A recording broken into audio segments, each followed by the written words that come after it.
So I took pictures of my elephant and I took pictures of the different accessories, the hats, and the flowers. So I'm going to put this into Photoshop and we're going to look at layers.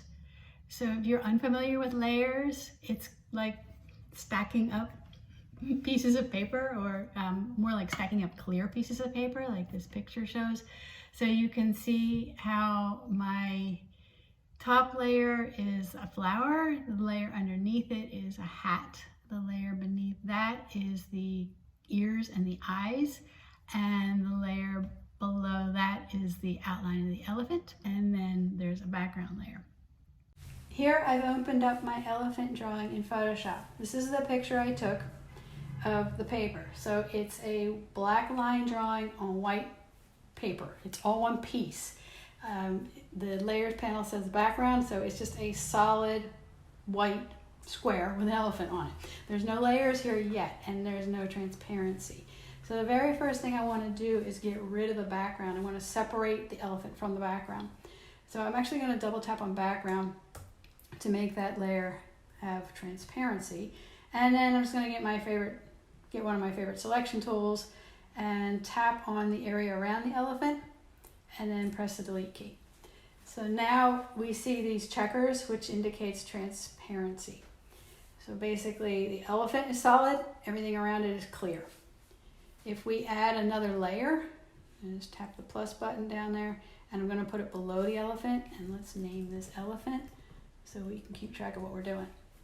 Okay, so if I go to the layer that's underneath elephant in the stack, and I pick a color, like a light pink, I can fill that layer with that color. And oops, the elephant's still selected, so my layer actually has a hole in it. So let's deselect and get rid of those marching dots. And now I can fill the entire layer. Okay, it's just a minor thing. It doesn't make that much difference, but it's neater if you have everything the way you expect it to be. All right, so that's a new background. Okay, now I'm going to add another layer and pick a different color and make another background. Let's get a kind of minty color here, and one more, another color. Okay, and to fill with the color, to fill the background with the color, I'm using Option Delete or Alt Delete if you're on Windows. Okay, so now I have 3 different color backgrounds and an elephant. Things are going good. Okay, the next step is going to be to add color options for the eyes and the ears. So I'm going to go back up to my elephant layer, and I'm going to select an ear. Hold down the Shift key, select the other ear.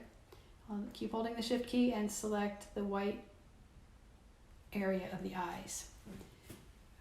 Now I need to put a layer here because I want the color to be above the elephant drawing so that it's separate, and then I can have multiple color variations. Okay, so I'll go back to my colors. Stick with purple for a little while, and I'm going to Option or Alt Delete, and now I have purple eyes and ears.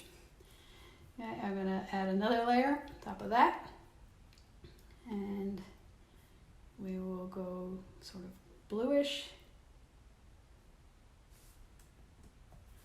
and one more,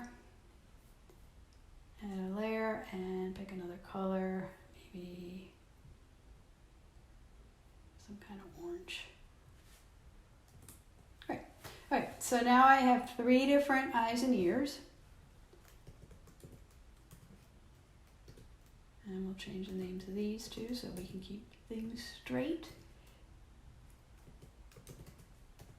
Okay, at this point you might want to try different combinations to see how things are looking, right? You can make adjustments and change your colors. So I've only been looking at the ears on the purple, with the purple background. So what happens if I look at them with the green background?